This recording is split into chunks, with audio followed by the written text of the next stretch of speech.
राज्याचे मंत्री मंगलप्रभात लोढाजी, आशिष शेलारजी, विनोद तावडेजी, रामदासबाई कदमजी,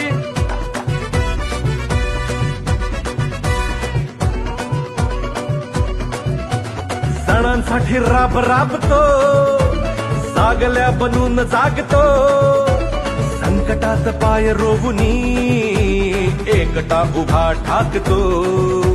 सणांसाठी राब राबतो,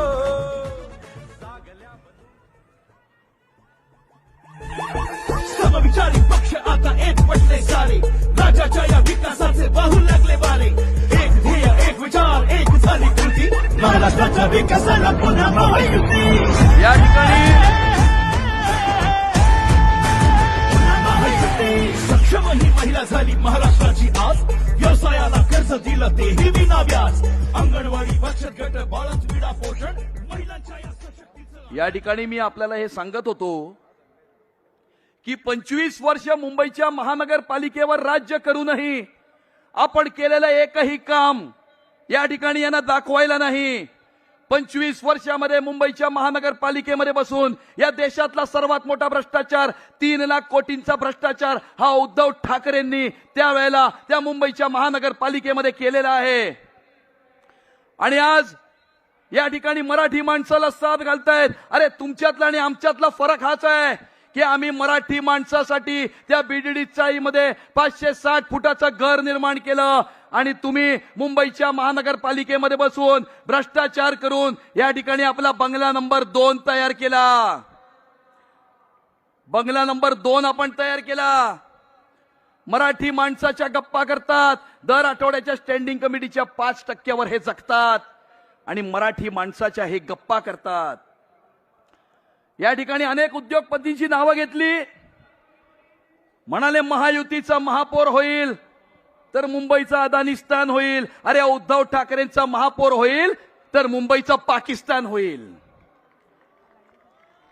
आणि या ठिकाणी उद्धवजींपासून उद्धव मामू पर्यंत यांचा जो प्रवास झालेला आहे, छत्रपती संभाजीनगरमध्ये पाकिस्तान जिंदाबादच्या घोषणा देणाऱ्या रशीद मामूला तुम्ही तुमच्या पक्षामध्ये प्रवेश दिला.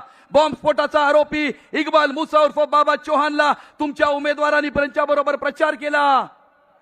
या ठिकाणी तुमच्या प्रचार फेरीमध्ये पाकिस्तानचे झेंडे फडकले होते आणि शार्जिल इस्लाम आणि उमर खालिदला बेल मिळाली नाही म्हणून आदित्य ठाकरे त्यांच्याबद्दल सहानुभूती व्यक्त करत होते, चिंता व्यक्त करत होते.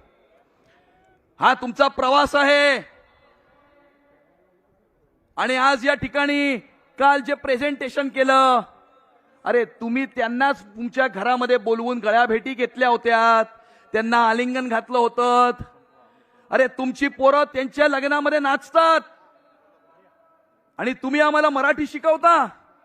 तुमची मुलं शाळेमध्ये फ्रेंच आणि जर्मन शिकतात आणि तुम्ही या ठिकाणी मराठी माणसाच्या गप्पा करता. आणि हा तुमचा ढोंगीपणा आहे, हा तुमचा दुटप्पीपणा आहे. आणि तुमच्या या ढोंगीपणाच्या आणि दुटप्पीपणाच्या भूमिकेला मुंबईकर जनता येणाऱ्या 15 तारखेला जबाब दिल्याशिवाय राहणार नाही. तुमच्या या भूमिकेचा समाचार घेतल्याशिवाय ही मुंबईकर जनता गप्प बसणार नाही. आणि त्यामुळे येणाऱ्या काळामध्ये मुंबई महानगरपालिकेला भ्रष्टाचार विरहित प्रशासन देण्यासाठी, मुंबई शहराचा विकास घडवण्यासाठी आणि ज्या वेळेला मुंबई शहराचा विकास होतोय त्यावेळेला मुंबई शहराची सुरक्षितता सुद्धा अबाधित ठेवण्याकरता मुंबईच्या महानगरपालिकेवर हिंदुत्वाचा भगवा झेंडा फडकवण्यासाठी आपण सर्वांनी आमच्या या सर्व उमेदवारांना आशीर्वाद द्यावेत, त्यांना साथ द्यावी, त्यांचे सहकार्य करावे, जेणेकरून मुंबईच्या महानगरपालिकेवर हिंदुत्वाचा भगवा झेंडा फडकेल. या मुंबईकरांचं स्वप्न साकार होईल. विश्वास तेरी शक्ति है, संघर्ष तेरी भक्ति है, तेरा कर्म ही तेरी विजय है, तेरी विजय है, तेरी विजय है. जय हिंद, जय महाराष्ट्र, भारत माता की जय. खूप खूप धन्यवाद माननीय अमित साटमजी. मी यापुढे शिवसेनेची तोफ माननीय रामदास कदम यांना विनंती करतो की आपण या सभेला संबोधित करावं.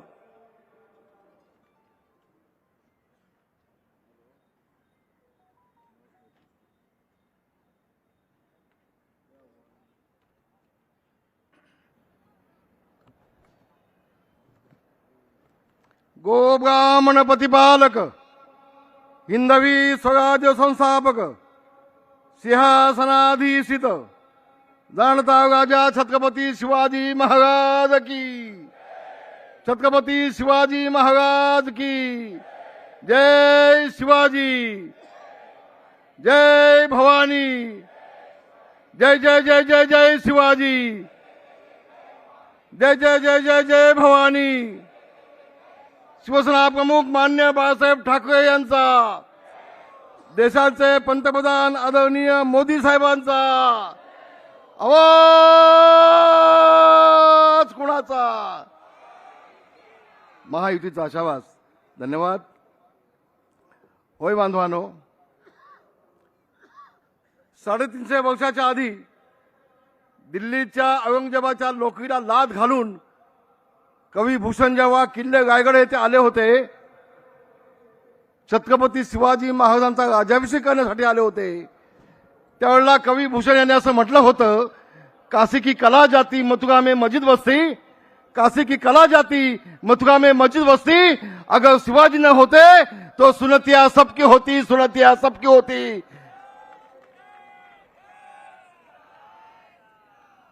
बांधवानो, एका गोष्टीचं मला वाईट वाटतंय, निवडणुका येतात आणि जातात. मी बोलणार आहे 5 मिनिटं, पण काल उद्धवजी, तुम्ही या महाराष्ट्र मुख्यमंत्री आदरणीय देवेंद्रजी यांच्या हिंदुत्वाबाबत संशय घेताय. तुम्हाला नेमकं म्हणायचं काय? शिवसेना प्रमुख मान्य बाळासाहेब यांच्या विचाराला तिलांजली देणारे तुम्ही, शिवसेना प्रमुख मान्य बाळासाहेब ठाकरे यांच्या हिंदुत्वाचं वाटोळं करण्याचं काम केलं तुम्ही. शिवसेना प्रमुख मान्य बाळासाहेब ठाकरे यांच्या विचाराचे बेईमानी करणारे तुम्ही, दिल्लीत जाऊन सोनिया गांधीच्या पायावर डोकं ठेवणारे तुम्ही, तुमच्या सभामध्ये पाकिस्तानी झेंडे फडकवणारे तुम्ही, आणि तुम्ही देवेंद्रजींच्यावरती संशय घेताय. निवडणुका 2 दिवसाच्या असतील उद्धवजी, पण ज्यावेळेला तुमच्यावरती वेळ येते तेव्हा ते तुमचं पिल्लू आणि तुम्ही मग फुलांचे बुके घेऊन देवेंद्र फडणवीसांच्या कॅबिनमध्ये त्यांना भेटण्यासाठी कशासाठी जाताय, त्याचं उत्तर तुम्हाला आता द्यायला लागेल. आमचे देवेंद्रजी कधी कधी भोळेपणा करतात. देवेंद्रजी कुणाला किती वेळेला कुठे भेटावं, कुणाचं बुके घ्यावेत हे तुम्हाला सांगण्यात, पण मी मोठा नाही, मी लहान माणूस आहे, पण कधी कधी ज्याचे अजून लग्न करू शकलं नाही ते एवढंसं पिल्लू, ते तुमच्यावरती बोलतं, त्याची अवकाश आहे.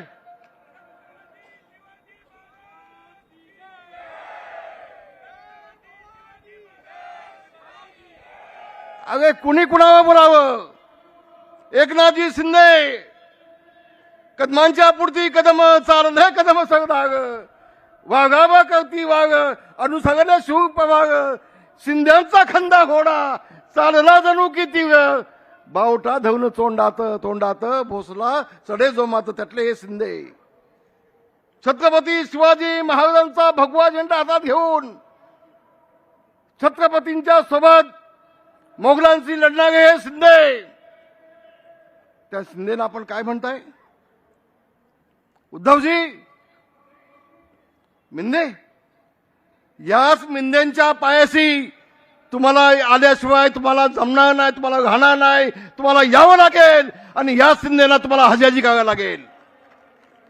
अवमान एकनाथजी आपला नाही एकट्यांचा, या देशामध्ये जेवढे शिंदे आहेत या शिंदेचा अवमान करण्याचं काम उद्धवजी आपण करताय. अगं जे मुख्यमंत्री झाले 2.5 वर्षामध्ये 2दा फक्त मंत्रालयामध्ये गेले, तुम्हाला जनाची नाही मनाची थोडीशी हवी. बांधवांना एक गोष्ट मला आपल्या सगळ्यांना सांगायचं आहे, गेल्या 25 वर्षापासून मुंबई महानगरपालिका उद्धवजींकडे आहे. उद्धवजी, तुमची 25 वर्षाची मागची भाषणं काढून बघा, पत्रकारांना माझी विनंती आहे, यांची भाषणं काढा आणि प्रत्येक वेळेला ज्यावेळेला मुंबई महानगरपालिकेची निवडणुका येतात त्यावेळेला यांचा एकच शब्द असतो की बांधवानो, मराठी माणूस जागा हो, आता मुंबई गुजरातला जोडणार आहे, मुंबई महाराष्ट्रापासून तोडणार आहे. हा एक कलमी कार्यक्रम फक्त उद्धवजींचा मागच्या 5 वर्षापासून आहे. एक कलमी कार्यक्रम अनेक वेळेला सांगितलं, देवेंद्रजींनी सांगितलं, या देशाच्या पंतप्रधानांनी सांगितलं, आमचे नेते एकनाथजी शिंदे यांनी सांगितलं. अरे म्हटलं, कुणाच्या संभाव्य पिढ्या कुणाचे बाप खाली उतरले तर मुंबई महाराष्ट्रापासून तोडायची कुणाची हिंमत नाही, अनेक वेळा सांगितलं. पण झोपलेला जागा करू शकतो, झोपेचं सोंग घेतलं जागा करू शकत नाही. आता उद्धवजींच्या सोबत आले ती पोपटपंची राज ठाकरे, फक्त पोपटपंची काही नाही. अहो राज ठाकरे तुमचे 6 नगरसेवक यांनीच फोडले उद्धव ठाकरेंनी आणि घेतले शिवसेनेमध्ये, घेतले ना. अहो या उद्धव ठाकरेच्या या पिल्लू आहे, पिल्लू पेगमीन, याला राज ठाकरे तुम्ही निवडून दिलात. वळणीमध्ये तुमचा उमेदवार उभा केलाच नाही, तुम्ही निवडून दिलात.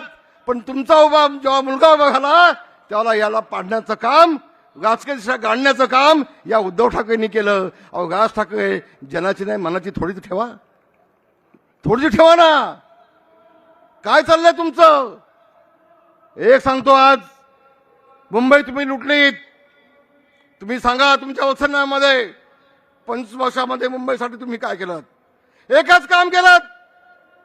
25 वर्षामध्ये मुंबई मधला माझा मराठी माणूस, 25 वर्षामध्ये माझा लालबागचा मराठी माणूस, माझा गिरणगावचा मराठी माणूस, माझा दादरचा मराठी माणूस, हा सगळा मुंबईच्या बाहेर तुम्ही घालवलात. कल्याण, डोंबिवली, अंबरनाथ सगळा माझा मराठी माणूस तुम्ही घालवलात. उद्धवजी तुम्ही बाहेर घालवलात. आणि आता मराठी माणसाला हाक घालायला लाज वाटत नाही? काय केलात तुम्ही मराठी माणसासाठी? मराठी माणसाला उद्ध्वस्त करण्याचं पाप केलंय उद्धवजी. आज तुम्हाला मी दाव्याने सांगेन, उद्याच्या निवडणुकीमध्ये हाच मराठी माणूस तुम्हाला राजकारणातून कायमचा उद्ध्वस्त केल्याशिवाय घडणार नाही, हे सांगण्यासाठी तो उभा आहे, सांगण्यासाठी उभा आहे. होय बांधवानो, शिवसेना प्रमुख मान्य बाळासाहेब ठाकरे यांनी मराठी माणसाच्या न्यायासाठी झगडणारी शिवसेना या घोषवाक्याने शिवसेनेला जन्म दिला. शिवसेना प्रमुख जन्माला आले नसलं काय झालं असं? अभिमानानं सांगतोय, आज मराठी माणूस मुंबईत नाही, महाराष्ट्रात नाही, देशात नाही, 7 समुद्राच्या पलीकडे ताठ मांडून जगतोय. तो फक्त शिवसेना प्रमुख मान्य बाळासाहेब ठाकरे यांच्यामुळे जगतोय. असं म्हटलं तर मी चुकीने असं मला वाटणार नाही. तुम्ही काय केलात? त्यांचा मुलगा म्हणून तुम्ही वाटोळ करून टाकलं शिवसेना प्रमुखांच्या विचाराचं. कोण तो स्वातंत्र्यवीर सावरकरांना शिव्या घालणारा? राहुल गांधी ना? पप्पू चप्पू, 2 पप्पू एकत्र येऊन एकमेकाला मिठ्या घालतात. अरे हिंदू तर तुमचं तपासला पाहिजे, देवेंद्रचं नाही, तुमचं तपासायला पाहिजे. तुमच्या सप्पूचं, पप्पूचं, तुमचं हिंदुत्व तपासायला पाहिजे. लाज वाटत नाही? लाज वाटत नाही? आणि म्हणून एका गोष्टीचा मला अभिमान आहे. काल त्यांनी भाषणामध्ये सांगितलं, हे व्यक्त सांडलंय आणि म्हणून मुंबई मिळाले. होय, मान्य मला. 105 हुतात्मे झालेत मुंबई मिळण्यासाठी, याची आम्हाला आठवण आहे. 105 पैकी 70 मराठी माणसं हे गिरणी कामगार होते. देवेंद्रजी, या गिरणी कामगारांना न्याय देण्याचं काम आपलं शासन, तुम्ही दोघे 1 लाख गिरणी कामगारांना मुंबईमध्ये घर देण्याचा निर्णय या माझ्या 2 नेत्यांनी केला. मला अभिमान आहे त्यांचा, मला अभिमान आहे. तुम्ही काय केलं? व्यक्त सांडलं ना, त्याची आठवण या दोघांनी ठेवले. 2.5 वर्ष मुख्यमंत्री म्हणून होता. तुम्ही केलं काय केलं तुम्ही? अधिक बोलणार नाही, नेत्यांना सगळं बोलायचं आहे.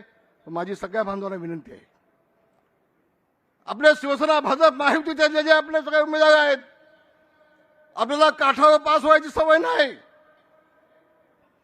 असा दणका द्या की पुन्हा हे दोन भाऊ काय आणखी 10 भाऊ आले तर एकत्र येण्याची हिंमत होता कामा नये असा दणका द्यायला अशा अपेक्षा करतो आणि इथं थांबतो. धन्यवाद. जय हिंद, जय भीम, जय महाराष्ट्र. खूप खूप धन्यवाद रामदासजी. मी आता केंद्रीय राज्यमंत्री माननीय रामदासजी आठवले यांना विनंती करतो की आपण या तमाम जनसमुदायाला आपल्या अमोघ वाणीने संबोधित करावं.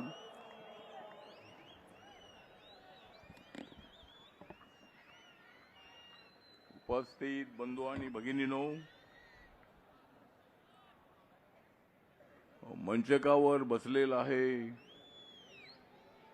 देवेंद्र फडणवीस आणि एकनाथ शिंदेजींचा एक्का. मंचकावर बसलेला आहे देवेंद्रजी आणि एकनाथ शिंदेजींचा एक्का, म्हणून मी मानतो माझ्या वतीने छक्का. कारण महायुतीचा विजय आहे पक्का. महायुतीचा विजय आहे पक्का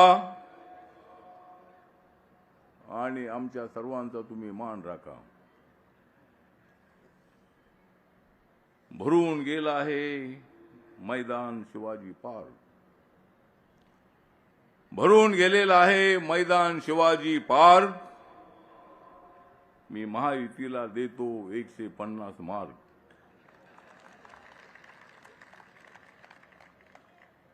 ठाकरे बंधूंना देतो 40 मार्क. ठाकरे बंधूंना देतो 40 मार्क. काँग्रेसला देतो 30 मार्क आणि बाकीचे सगळे आमचे मार्क.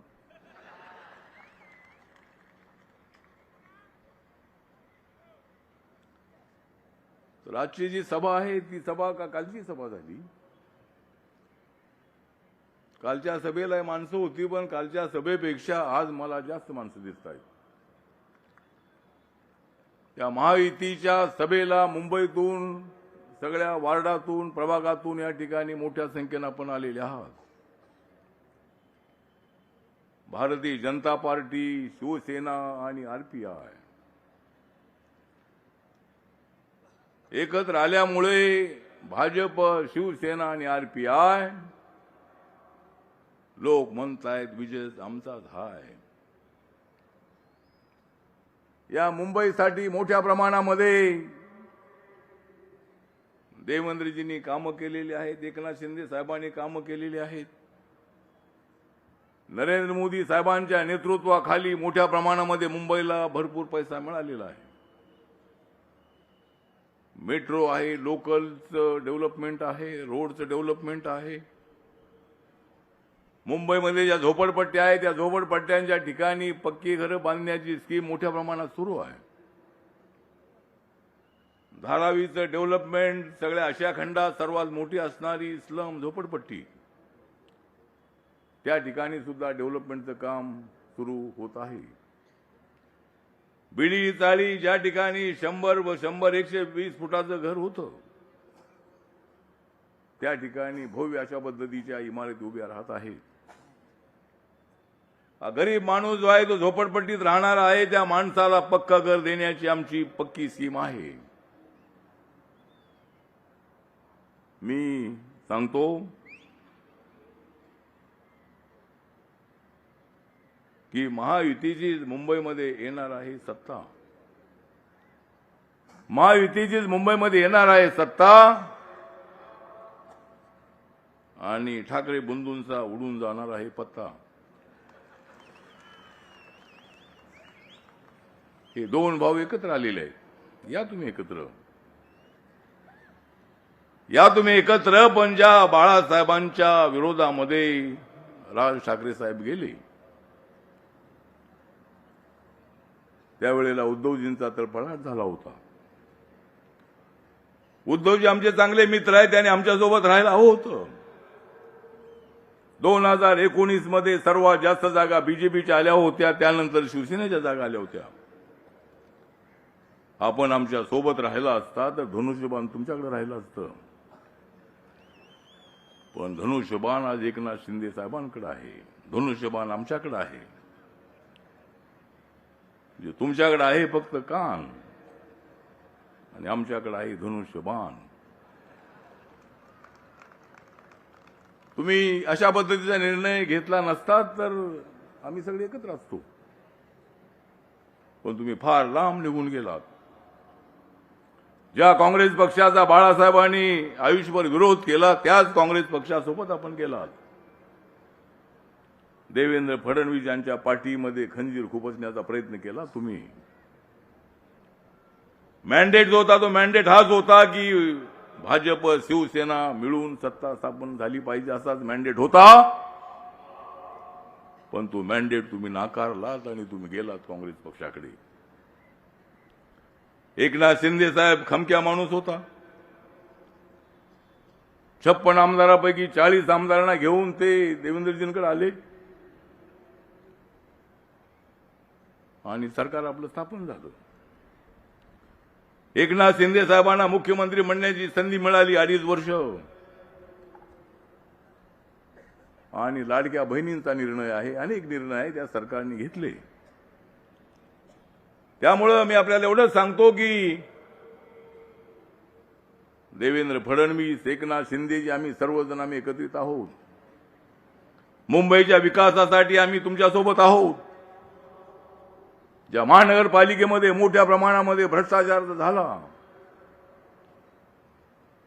आणि उद्धवजींकडे सत्ता यासाठीच होती की बाबा ठीक आहे आपल्याकडे सत्ता होती, ती सत्ता काढून घ्यायची आहे. या ठिकाणी महापौर आपल्या महायुतीचा बसवायचा आहे आणि त्यासाठी माझा रिपब्लिकन पक्ष भाजप शिवसेनेसोबत आहे सांगण्यासाठी मी इथं आलेलो आहे. माझा दलित बौद्ध समाज जो आहे तो तुमच्यासोबत आहे. बाळासाहेबांनी शिवशक्ती भीमशक्तीची भूमिका माझ्यासमोर मांडली होती आणि मी त्याला पाठिंबा दिला.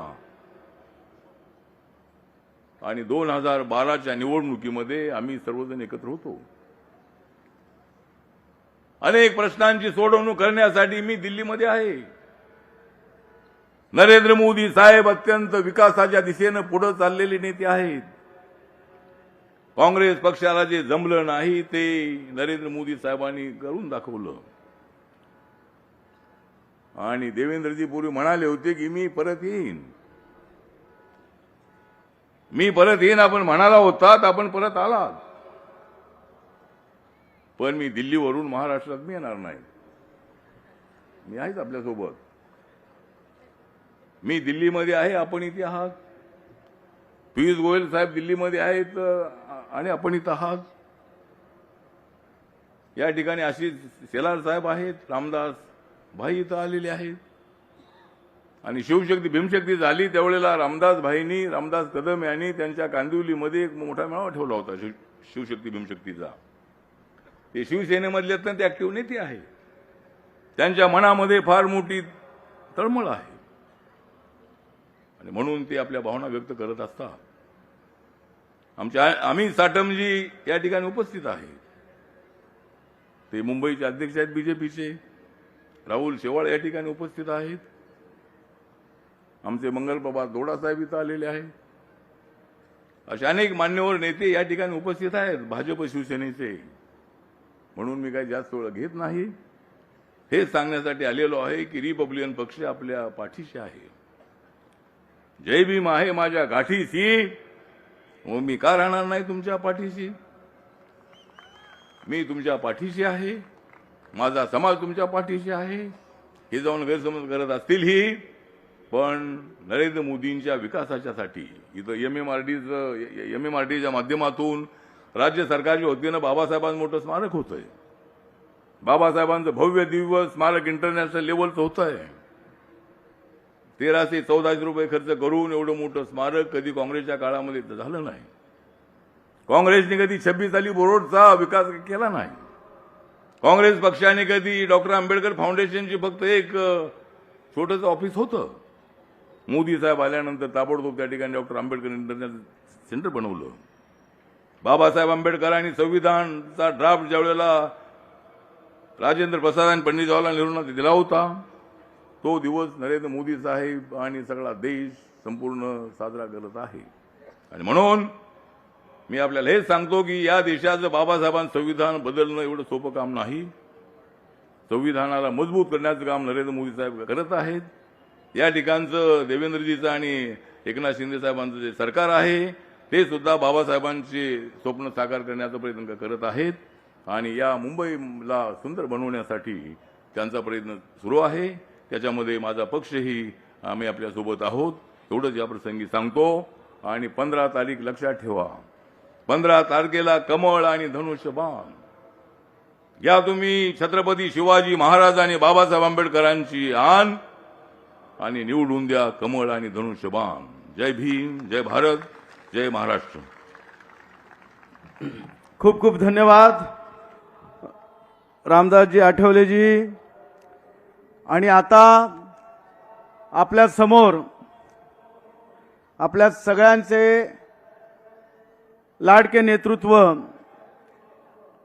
महाराष्ट्राचे उपमुख्यमंत्री सन्माननीय एकनाथ शिंदेजी यांना मी विनंती करतो की महायुतीच्या या महासभेमध्ये आपण मुंबईकरांना संबोधित करावं. माननीय एकनाथजी शिंदे, जोरदार टाळ्या वाजवून आपल्या उपमुख्यमंत्र्यांचं आपण स्वागत करूया.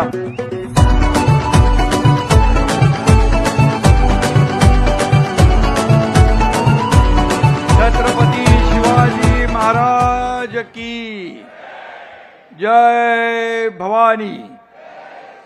छत्रपती संभाजी महाराज की. हिंदुहृदय सम्राट बाळासाहेब ठाकरे यांचा. गुरुवर्य धर्मवीर आनंदीगे साहेबांचा. व्यासपीठावर उपस्थित महायुतीच्या प्रचार सभेला राज्याचे लोकप्रिय मुख्यमंत्री देवेंद्र फडणवीसजी, केंद्रीय मंत्री रामदास आठवलेजी, केंद्रीय मंत्री पीयूष गोयलजी, शिवसेनेचे ज्येष्ठ नेते रामदास कदमजी, प्रदेश अध्यक्ष रवींद्र चव्हाणजी, विनोद तावडेजी, आशिष शेलारजी, मंगलप्रभात लुडाजी, उदय सामंतजी, अध्यक्ष मुंबई अमित साटमजी, मंत्री योगेश कदमजी, राहुल शेवाळेजी, सगळे आमदार, खूप लोकांची नावं त्याच्यात वेळ जाईल. उपस्थित सर्व महायुतीचे खासदार, आमदार आणि आमच्या मीनाताई पण आहेत. आणि समोर जमलेल्या माझ्या लाडक्या बहिणींनो आणि लाडक्या भावांनो, नमस्कार. आज या शिवतीर्थावर विराट सभा होती आहे. खरं म्हणजे या शिवतीर्थाचं आणि शिवसेनेचं अतूट नातं आहे. आता महायुतीचंही अतूट नातं आहे. इथे समोरच आपलं दैवत बाळासाहेबांचं स्मृतिस्थळ आहे. मागे ज्यांनी आपल्याला संविधान दिलं बाबासाहेबांची चैत्यभूमी आहे. इकडे सावरकर स्मारक आहे. या तिन्ही महापुरुषांच्या साक्षीनं ही आज इथं विराट महासभा होती आहे. आणि खऱ्या अर्थाने शिवतीर्थावरची ही प्रचार सभा नाही तर परिवर्तनाची नांदी आहे, बदलाची नांदी आहे असं म्हटलं तर वावगं ठरणार नाही. काल इथं एक सभा झाली. त्यात नेहमीचेच शिव्याशाप, टोमणे, टीका करून गेले. आता त्याची आम्हालाही सवय झाली आहे, तुम्हालाही सवय झाली आहे. त्यांच्याकडे मुद्देच नाहीत, त्यामुळे बोलणार काय. मात्र आपली ही सभा कुणालाही उत्तर देण्यासाठी नाही, तर गेल्या 3-3.5 वर्षामध्ये महायुतीने केलेल्या कामाचा, मुंबईसाठी केलेल्या कामाचा लेखाजोखा आणि पुढच्या 5 वर्षात आम्ही काय करणार आहे ते सांगण्यासाठी ही सभा आहे. विकासाचा अजेंडा घेऊन आम्ही पुढे जातोय. तुम्हाला माहित आहे, या आरोपांना मी कधी आरोपाने उत्तर दिलं नाही, टीकेला टीकेने उत्तर दिलं नाही. मी नेहमी आरोपाला कामातून उत्तर दिलं आणि कामातूनच उत्तर देतो.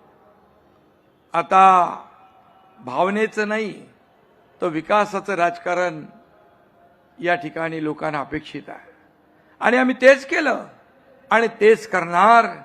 भावनेचं नाही तर विकासाचं राजकारण. विकसित भारत, विकसित महाराष्ट्र आणि विकसित मुंबई हे बाळासाहेबांचं स्वप्न होतं. ते स्वप्न आपण साकार करतोय. ती जबाबदारी आम्ही घेतलेली आहे. मुंबई महाराष्ट्राचा मानबिंदू आहे. ही देशाची आर्थिक राजधानी आहे. आर्थिक राजधानी ती असली पाहिजे आणि आर्थिक राजधानी सारखीच ती असली पाहिजे आणि दिसलीही पाहिजे. हे आम्ही महायुतीने ठरवलेलं आहे. आणि म्हणून बाळासाहेबांचे विचार आणि आदरणीय देशाचे लोकप्रिय यशस्वी प्रधानमंत्री मोदीजींचं विजन घेऊन आपण पुढे चाललोय. मुंबईच्या सर्वांगीण विकासासाठी अहोरात्र आपण काम करतोय आणि म्हणून यापुढे देखील फक्त विकास, विकास आणि विकास हाच अजेंडा आहे आपला. काही लोकांना फक्त निवडणूक आली की मराठी माणसाची आठवण येते. एरवी ही मंडळी मराठी माणसाकडे ढुंकूनही पाहत नाहीत आणि त्यांना मराठीसाठी काही करावं असं वाटतही नाही, वाटलंही नाही. मी मागेही म्हणालो होतो, दिवसभर नेटफ्लिक्स आणि जमेल तेव्हा पॉलिटिक्स एवढाच त्यांचा इंटरेस्ट आहे. आणि म्हणून 5 साल घर में और चुनाव आया तो मुंबई खतरे में अशा प्रकारचं नेहमीचं पालपूत जे आहे ते लावतात. अरे मुंबई काय रेल्वेचा डबा आहे, कुठेही काढला आणि कुठेही जोडला असं होत नाही. मराठी माणसाची आजची जी अवस्था आहे हेच लोक जबाबदार आहेत. मगाशी रामदास भाईंनी, अमित साटम यांनी आपल्या भाषणात ते सांगितलं आहे. तुम्हीच म्हणताय ना मराठी माणसाचं अस्तित्व धोक्यात आलंय. तुमच्याच काळात मराठी माणूस मुंबई बाहेर फेकला गेला. महापालिकेत तुमची 25 वर्ष सत्ता होती. मग हे कुणाचं अपयश आहे सांगून टाका. सत्तेत असताना मराठी माणसासाठी, मुंबईसाठी तुम्ही काय केलं ते सांगा. ही मराठी माणसाची शेवटची लढाई आहे असं इमोशनल भाषण काही लोकांनी केलं. पण मराठी माणसाचं अस्तित्व कधी धोक्यात नव्हतं, आजही नाही आणि उद्याही ते धोक्यात राहणार नाही. तुम्ही त्याची चिंता करू नका.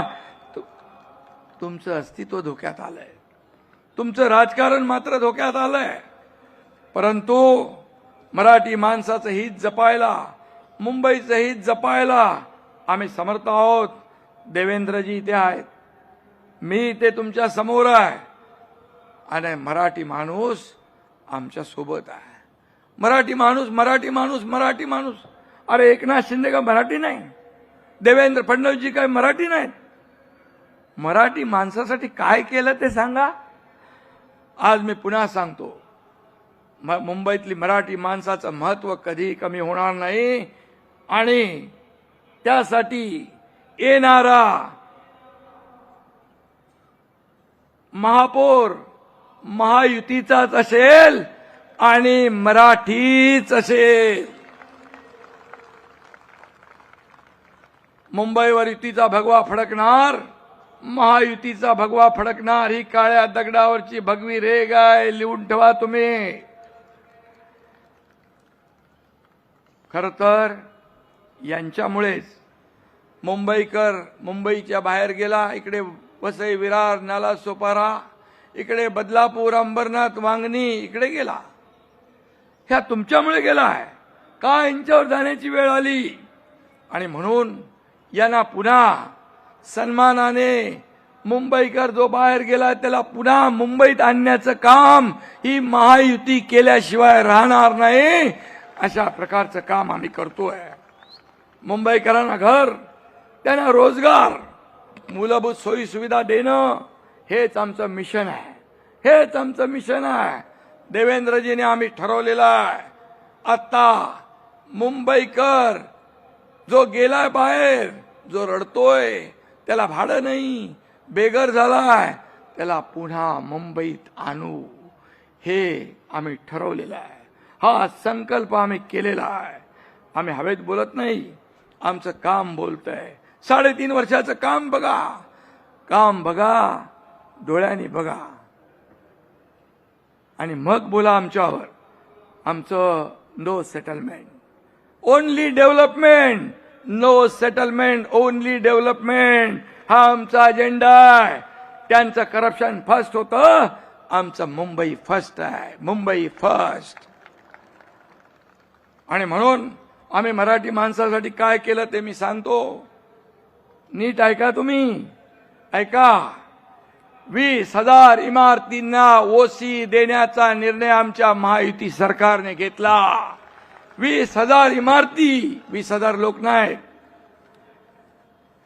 पागडी मुक्त मुंबई, पागडी मुक्त मुंबई करण्याचा निर्णय आमच्या महायुती सरकारने घेतला. फनेल झोन मध्ये अडकलेलं रिडेव्हलपमेंट करण्याचा निर्णय आमच्या सरकारने घेतला. झोपडपट्टी मुक्त मुंबईसाठी 17 मोठे झोपडपट्ट्यांचे क्लस्टर करण्याचा निर्णय आम्ही घेतला. खड्डे मुक्त मुंबई करण्याचा निर्णय आम्ही घेतला. मला आठवतंय, मी मुख्यमंत्री होतो, देवेंद्रजी आणि आम्ही ठरवलं, आयुक्तांना बोलवलं, का खड्ड्यातून प्रवास आमच्या जनतेचा, मुंबईकरांचा, तुम्ही सगळे रस्ते काँक्रीटचे करा. 2 फेज मध्ये आपण मुंबईतले सगळे रस्ते काँक्रीटचे करतोय. मे पर्यंत बरेचसे रस्ते त्यातले होतील. पुढच्या 1 वर्षात मुंबई खड्डे मुक्त झाल्याशिवाय राहणार नाही. हे काम आहे आमचं. हे काम केलंय. म्हाडा इमारतींच्या पुनर्विकासासाठी क्लस्टर योजना आम्ही आणली आहे. मगाशी सांगितलं गिरणी कामगारांचं, तुम्ही एक तरी गिरणी कामगार घर दिला? आम्ही साठम इथं बसलेत.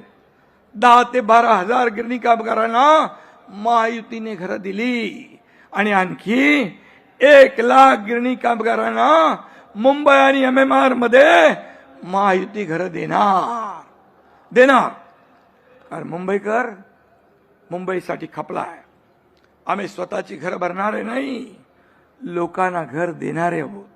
आम्ही देणारे आहोत, आम्ही घेणारे नाही. 3.5 वर्षात पाहिलंय तुम्ही, लाखो मुंबईकरांना, मराठी माणसांना त्याचा फायदा होईल. त्यांच्या काळातलं एक तरी काम सांगा. उलट आधी जी कामं सुरू होती ते देवेंद्रजी मुख्यमंत्री असताना, हे झाल्यानंतर, हे मुख्यमंत्री झाल्यानंतर त्याला स्टे दिला, स्पीड ब्रेकर आणला, सगळं ठप्प केलं. मेट्रो 3चा प्रवास रोखला. पण आमचं सरकार आल्यानंतर सगळे स्पीड ब्रेकर हटवले. मेट्रोचं स्पीड ब्रेकर हटवलं, मेट्रो चालू झाली, कारशेड सुरू झाला, रस्त्याचं काम सुरू झालं, समृद्धीचं काम सुरू झालं, बुलेट ट्रेनचं काम सुरू झालं, सगळं सुरू झालं. अटल सेतूचं काम सुरू झालं. या लोकांनी काम रोखलं म्हणून 10,000 कोटींचा खर्च वाढला. हा खर्च तुमच्या खिशातून आम्ही वसूल करायचा का? तुमच्या अडेल तट्टू भूमिकेमुळे तुम्ही हे प्रकल्प रोखले. मुंबईकरांचे हाल झाले. लोकल गर्दीमध्ये लोक गुदमरले. याला जबाबदार कोण? खरं तर हे लोक विकास विरोधी, अँटी डेव्हलपमेंट आपण म्हणतो ना, तशा प्रकारचे लोक आपण पाहिले. मुंबईत सुरू असलेल्या पुनर्विकासाच्या कामामुळं यांना खोकला होतो म्हणे, कुठेतरी म्हणाले. पण वर्षानुवर्षे झोपडपट्ट्यांमध्ये आणि धोकादायक इमारतीमध्ये राहणाऱ्या लोकांपेक्षा यांच्या स्वतःच्या खोकल्याचं कौतुक मोठं आहे. अरे, स्वतःच्या बंगल्याला परमिशन आणि गरिबांच्या घरांमुळे पोल्युशन होतंय, प्रदूषण होतंय. तुम्ही बंगल्यावर बंगले बांधा आणि या गोर गरिबांनी झोपडपट्टीमध्ये त्या बाथरूमच्या टॉयलेटच्या पाण्यामध्ये गटाराच्या पाण्याच्या बाजूला राहायचं, खितपत पडायचं. लोकांच्या वेदना जाणून घ्यायला कुणाचा जन्म कुठे झाला हे महत्वाचं नसतं. काहीतरी म्हणाले ते. आणि म्हणून सर्वसामान्यांसाठी कोण पोटतिडकीने काम करतोय ते महत्वाचं आहे. तुम्हाला कळणार कसं? देवेंद्रजी काय, मी काय, आम्ही ऑन फील्ड काम करणारे आहोत. आम्ही जमिनीवरचे कार्यकर्ते आहोत. तुम्ही घरात बसता. घरात बसलेल्यांना दुःख काय कळणार? लोकांची काय वेदना कळणार? आणि म्हणून मी एकच सांगतो, मागे पहलगाममध्ये हल्ला झाला, त्यात आपले हिंदू बांधव मारले गेले, मराठी माणसंही होती, आपल्या आया बहिणींचं कुंकू पुसलं गेलं, तेव्हा हे लंडनच्या थंड हवेत थंड बसले होते ना. या हल्ल्यानंतर या देशाचे प्रधानमंत्री दौरा अर्धवट सोडून भारतात परतले, पण यांनी काही लंडन सोडलं नाही. अरे काय असा जीव अडकलाय तिकडं त्या लंडन मध्ये? असं काय आहे तिथे? काय आहे? घबाड आहे? जाऊ द्या, सगळी माहिती माझ्याकडे आहे, पण मी त्या खोलात जाऊ इच्छित नाही. यांच्याकडे पण आहे. आज जे लोक मराठी माणसाच्या नावाने गळे काढतात ते निवडणूक संपल्यानंतर आराम करायला कुठे जातात ते तुम्हाला माहित आहे. परत येतील ना. यांना मुंबईशी काही देणं घेणं नाही, मराठी माणसाशी काही देणं घेणं नाही. आता म्हणतात आमच्या वादापेक्षा महाराष्ट्र मोठा आहे, वादापेक्षा. अरे मग मी म्हणतो 20 वर्षापूर्वी वेगळे का झालात? त्यावेळी तुमच्यासाठी महाराष्ट्र काही छोटा होता? बाळासाहेबांची इच्छा होती तेव्हा ती पूर्ण नाही केली. त्यावेळी बाळासाहेबांपेक्षा तुमचा स्वार्थ मोठा होता, अहंकार मोठा होता. हे साऱ्या महाराष्ट्राने पाहिलेलं आहे. एकमेकांविषयी काल परवापर्यंत एकत्र येण्यापर्यंत काय काय बोललात तेही आठवा. स्वार्थासाठी वेगळे झालात आणि स्वार्थासाठीच एकत्र आलात ही मुंबईकर जनता जाणते आहे. हे मुंबईकरांना पक्क माहित आहे. मराठी माणसाच्या नावाने खोटा पुळका, खोटं प्रेम दाखवण्याची आवश्यकता नाही. हे पुतना मावशीचं प्रेम आहे, हे खरं प्रेम आहे. आणि म्हणून मराठी माणसाने सावध राहणं आवश्यक आहे. मराठी माणसासाठी काय त्यांनी केलं हे आठवून बघा. आणि आम्ही 3.5 वर्षात, या मागचं तर जाऊ द्या, 3.5 वर्षात काय केलं ते बघा, काय करतोय तेही बघा. 20 वर्षात आम्ही विचारांची भूमिका, बाळासाहेबांच्या विचारांची भूमिका घेतली तर खालच्या पातळीवर जाऊन टीका करता. मग तुमच्या भावाचे नगरसेवक फोडले तेव्हा किती तुम्ही दानदक्षिणा घेतली हो तेही एकदा सांगा. तेही सांगा. तेव्हा काही वाटलं नाही. 25 वर्ष मुंबईला लुटणारे आज भ्रष्टाचारावर बोलताय. ही मोठी गंमत आहे, मोठा जोक आहे. आणि म्हणून आम्ही आयत्या बिळावरचे नागोबा नाही. आम्ही कार्यकर्त्यातून मोठे झालोय. कार्यकर्ता काम करून करून या ठिकाणी मोठा झालेला आहे. आम्ही तुमचं काही जाताना घेऊन गेलो नाही. आम्ही मंत्रीपद सोडून गेलो, सत्तेवर पाणी सोडून गेलो. असं एक तरी उदाहरण महाराष्ट्राने देशात दाखवून द्या. आणि आमचं सरकार स्थापन झालं, युतीचं गठबंधनचं सरकार स्थापन झालं. तुम्हीच आम्हाला दुष्ण देता. मगाशी रामदासबाईंनी सांगितलं, मी त्याच्यावर बोलत नाही, पण मराठी माणसाच्या आणि भारतीय जनता पक्षाच्या पाठीत खंजीर खुमसण्याचं काम तुम्ही केलं. मराठी माणसाने, मुंबईने, महाराष्ट्राने मॅन्डेट दिलं होतं शिवसेना भाजपा युतीचं, ते तुम्ही तोडलं.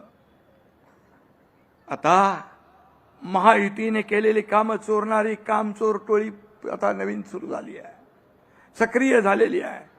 कुठंही बघितलं तर हे मी केलं, ते मी केलं, आम्ही केलं. त्याचे होर्डिंग पण बघितले मी, लावलेत होर्डिंग. सगळी त्या देण्याशिवाय तुम्ही काय केलं ते सांगा. फक्त तुम्ही काहीच करून दाखवलं नाही, फक्त तुम्ही खाऊनच दाखवलं. कोणी कोविड रुग्णांची खिचडीतले पैसे खाऊन दाखवले, बॉडी बॅग मधले पैसे खाऊन दाखवले, कोविड सेंटरचे पैसे खाऊन दाखवले, मिठीच्या गाळ खाऊन दाखवला. अरे रस्त्यावरचं डांबरही खाल्लं. मराठी ठेकेदारांना ब्लॅकलिस्ट करण्याचं पापही तुम्ही केलं. मुंबईची मोकळी मैदान आणि भूखंड कोणी कुणाच्या खिशात आणि घशात घातली तेही बघा. आठवा, रस्त्यावरचे काम करणाऱ्या कंपनीला, पेंग्विनचं कोणतं नाव घेतलं, ती कंपनीला दिलं.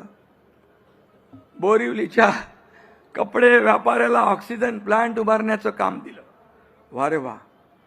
कोण आहे तुमचा लाडका रोमिल छेडा? मराठी मुलांनी यांच्यासाठी करायचा राडा आणि टेंडर घेणार यांचा रोमिल छडा. असं कसं होईल? जिथे टेंडर तिथे सरेंडर, ही यांची नीती आहे. जिथे नाही कमिशन तिथे स्पीड ब्रेकर, ही यांची नीती आहे. कसं चालणार? करून दाखवल्यासारखी होर्डिंग लावली ना, आता खाऊन दाखवलं त्याची होर्डिंग पण लावून टाका. काय काय खाल्लंय ते दाखवा त्याच्यावर. हा माझा सवाल आहे. कोविडमध्ये काम केलं म्हणून स्वतःची पाठ थोपटून घेतली, घ्या. पण तुम्ही घरात होतात, आम्ही रस्त्यावर होतो, पीपी किट घालून फिरत होतो, हॉस्पिटलमध्ये सगळ्यांना दिलासा देत होतो, लोकांना भेटत होतो. तुम्ही काय करत होता? लोक मरत होती कोविडमध्ये, तुम्ही पैसे बनवत होता. यापेक्षा दुसरं काय पाप असू शकतं? आणि म्हणून पैशासाठी मुंबईच्या लोकांच्या जीवाशी खेळण्याचं काम केलं. किती किस्से वाचवायचे, जाऊ दे, ते किती किस्से वाचायला गेलो तर रात्र पुरणार नाही. आम्ही सत्तेवर येतात कोस्टलच्या कामाला गती दिली. त्यावेळेस मला आठवतंय, मी देखील देवेंद्रजींच्या सरकारमध्ये मंत्री होतो. सर्व परवानग्या आणण्याचं काम मुख्यमंत्र्यांनी केलं. केंद्राच्या परवानग्या राज्याचं तर आम्ही दिल्या, पण मुंबई महापालिकेच्या परवानग्या पण 3-3 वर्ष लटकवल्या होत्या. तेव्हा काय बघितलं तुम्ही? त्याचबरोबर फंजिबल FSI देण्याचा निर्णय अगोदरचा होता, पण त्याच्यातून येणारे पैसे या अशा प्रकल्पांना लावता येतील, वापरता येतील, हे आपल्या सरकारने निर्णय घेतला. हे आमच्या सरकारने निर्णय, परवानग्या पण आणल्या, पैसे पण आणले. 20,000 25,000 कोटी फंजिबल FSI मधून निघाले. मग तुम्ही काय केलं? अरे भूमिपूजनाला देखील, साध्या भूमिपूजनाला लपून छपून केलं. ज्या मुख्यमंत्र्यांनी हे सर्व घडवून आणलं त्यांनाही बोलवण्याचं औदार्य दाखवलं नाही. हा केवढा कदरूपणा आहे. आणि म्हणून आम्ही जाऊ देते. नरिमन पॉइंटचा माणूस बांद्र्याला 15 मिनिटात पोहोचतोय कोस्टल रोडमुळे. हा कोस्टल रोड आम्ही विरार पर्यंत नेणार आहोत. वर्सोवा ते भाईंदर, भाईंदर ते विरार. मुंबई 40 मिनिटात विरार पर्यंत, 15 मिनिटात बांद्र्यातून नरिमन पॉइंट. गेम चेंजर प्रकल्प आहे. मुंबई ईस्टर्न फ्रीवे सुद्धा ठाण्यापर्यंत आम्ही वाढवतोय, एलिव्हेटेड करतोय. मेट्रोच्या कामाला तुम्ही दिलेली स्थगिती उठवली. मगाशी मी सांगितलं, लाखो लोक आज प्रवास करतात. ठाणे, बोरिवली, गोरेगाव, मुलुंड, ऑरेंज गेट ते नरिमन पॉइंट असे भुयारी रस्ते, यामुळे मीरा भाईंदर ठाणे असा आउटर रिंग रोड तयार होतोय, मुंबईशी जोडला जातोय. त्यामुळे वाहतुकीवरचा ताण कमी होईल. विक्रोळी, कोपरखेरणे, महापे, दैसर ही एक सगळी कनेक्टिव्हिटी तयार होते. MMR क्षेत्रात देखील लास्ट माईल कनेक्टिव्हिटी मिळाली पाहिजे म्हणून पॉट टॅक्सीचा देखील आम्ही उपक्रम सुरू करतोय. मुंबई ते नवी मुंबई विमानतळ मेट्रोने जोडतोय. काही मिनिटात मुंबईच्या एका टोकापासून दुसऱ्या टोकापर्यंत पोहोचता येईल. आम्ही अशा प्रकारचं जाळ निर्माण करतोय. मुंबईला अधिक जवळ आणतोय. आम्ही मुंबईला जोडतोय. आम्ही मुंबईला जोडणारे आहोत, तोडणारे नाही. तोडणारे नाही. त्यामुळे मुंबईतल्या प्रवासाचा वेळ वाचेल, खर्च वाचेल, कुटुंबाला जास्त वेळ देता येईल, त्याला आनंदी करता येईल आणि म्हणून त्याच्या आयुष्यामध्ये आनंदाचे दिवस येतील. याला म्हणतात विकास. प्रवासाचा त्रास घराबाहेर पडणाऱ्यांनाच कळतो, घरात बसणाऱ्यांना तो कसा कळेल. आणि म्हणून मुंबईचं प्रदूषण कमी करण्यासाठी आतापर्यंत एसटीपी नव्हते. हे छोट्या छोट्या शहरामध्ये एसटीपी आहेत. कल्याण, डोंबिवली, ठाणे असे छोटे शहर जे बघितले तिथे एसटीपी आहेत. मुंबईसारख्या शहरात एसटीपी नाही. ते आम्ही सुरू केले. 1.5 वर्षात एसटीपीचे कामं पूर्ण होतील. प्रदूषण कमी होईल. समुद्रात काळं पाणी, प्रदूषित पाणी जात आहे, निळं शार समुद्र होईल. हे आम्ही करतोय. रेसकोर्स येथे 300 एकराचा मोठा सेंट्रल पार्क उभा करतोय. मोठा ऑक्सिजन पार्क, 25 एकर जागा आम्ही महालक्ष्मी रेसकोर्स मधून घेतली आणि कोस्टल रोडचं 170 असं अंडरपास करून एकत्र जोडतोय. हे आमचं काम आहे. मुंबईकरांना कुणाच्या टोमणे मारण्यामध्ये इंटरेस्ट नाही. माझ्या आयुष्यात काय बदल होतोय, माझा प्रवास कसा सुकर होतोय, याला प्राधान्य मुंबईकर देणार. आम्हालाही काय मिळालं यापेक्षा आम्ही मुंबईला काय देणार याच्यात आम्हाला इंटरेस्ट आहे.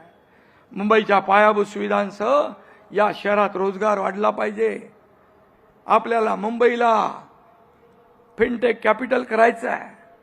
प्रधानमंत्री नरेंद्र मोदीजींनी तो निर्धार केला आहे.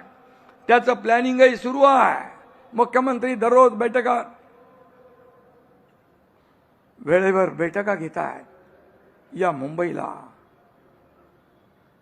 आर्थिक देशाची राजधानी आहे. जगभरातले लोक येतात आणि म्हणून global financial hub, fintech capital हे सगळं करतोय आपण. देशाला आर्थिक महासत्ता व्हायचं असेल त्यात मुंबईच्या विकासाचा महत्वाचं योगदान आवश्यक आहे. हे प्रधानमंत्री स्वतः सांगतात. मोदीजींनी या मुंबईला महाराष्ट्राला 10 वर्षात 10 लाख कोटी दिले विकासाला. 10 लाख कोटी. काय दिलं? तुमच्या काळात तर काय मागायलाच गेले नाही. एवढा इगो होता, एवढा अहंकार होता. त्यामुळे राज्याचं नुकसान केलं. मराठी भाषेला आपल्या मोदीजींनी मराठी भाषेचा दर्जा आम्ही जे इथे निर्णय घेतला त्याला तात्काळ होकार दिला. आणि त्याच मोदीजींवर खालच्या पातळीवर तुम्ही टीका करताय. ज्यांनी बाळासाहेबांचं स्वप्न पूर्ण केलं, अयोध्येत राम मंदिर बांधलं, 370 कलम काश्मीरचं मोदीजींच्या मार्गदर्शनाखाली गृहमंत्री अमित भाईंनी केलं, त्यांना तुम्ही शिवाय देताय. थोडी तरी जनाची नाही तर मनाची. ठीक आहे, 76,000 कोटींचं बंदर आपल्याला पालघरला दिलं. तो विकासही तुमच्या डोळ्यात खुपतोय. आणि म्हणून 10 वर्षात प्रकल्प महाराष्ट्रात येत आहे. महाराष्ट्राच्या ग्रोथ इंजिनला वेग येतोय. आता मुख्यमंत्री दावोसला जाणार आहेत. मी जेव्हा दावोसला गेलो तेव्हा परदेशी गुंतवणूक मोठ्या प्रमाणात. जेव्हा मुख्यमंत्री मागच्या वेळेस गेले तेव्हा देखील परदेशी गुंतवणूक आली. आता देखील मोठ्या प्रमाणात परदेशी गुंतवणूक येईल. रोजगार मिळेल. हे आमचं काम आहे. काम बोलतंय. आणि म्हणून जेव्हा प्रकल्प येत नाही तेव्हा महाराष्ट्र अन्याय होतो म्हणता. आणि प्रकल्प आले तर मुंबई तोडण्याचा डाव असं म्हणता. असं रडगाणं नेहमी तुम्ही गाता. तुमची दुटप्पी भूमिका लोकांना समजली आहे. महाविकास आघाडीच्या काळात महाराष्ट्रात एकही उद्योग आला नाही. महाराष्ट्र FDI मध्ये 3रा क्रमांकावर होता. गुजरात, कर्नाटक आपल्या महाराष्ट्राच्या पुढे होता. पण आपलं महायुतीचं सरकार आल्यानंतर महाराष्ट्र पुन्हा 1 नंबरला आला. आणि तुमच्या राजकारणापेक्षा महाराष्ट्र मोठा आहे म्हणताना मग महाराष्ट्राला 1 नंबर करण्यासाठी, 1 नंबर करण्यासाठी तसं वागून तरी दाखवा. कालच आमचा वचननामा प्रसिद्ध केला आहे. लाडक्या बहिणींना BST मध्ये 50% सवलत देण्याचा निर्णय आपल्या सरकारने घेतला.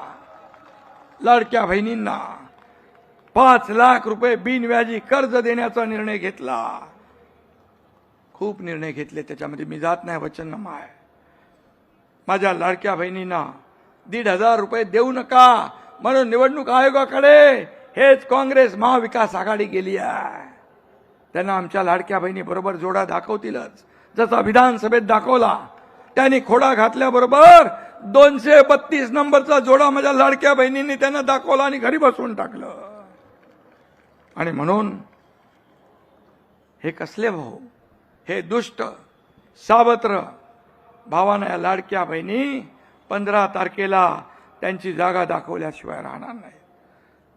नवी काय उद्योगपतीच्या नावाने फेक नरेटिव्ह सुरू आहे. किती बोलले काय माहीत नाही. त्यामध्ये धारावी पुनर्विकासाचा प्रकल्प अदानी कुणी दिला? सेकलिंगचा रद्द करून कुणी दिला अदानीला? नवी मुंबईचं एअरपोर्ट कुणी दिलं? तेव्हा मुख्यमंत्री कोण होतं? हे पण बघा. त्याचबरोबर तुम्हाला ज्यांना द्यायचं काम होतं त्यांना देऊन झालं. सत्तेत असताना एक भूमिका, सत्तेतून उतरल्यावर दुसरी भूमिका. अचानक युटर्न कशासाठी?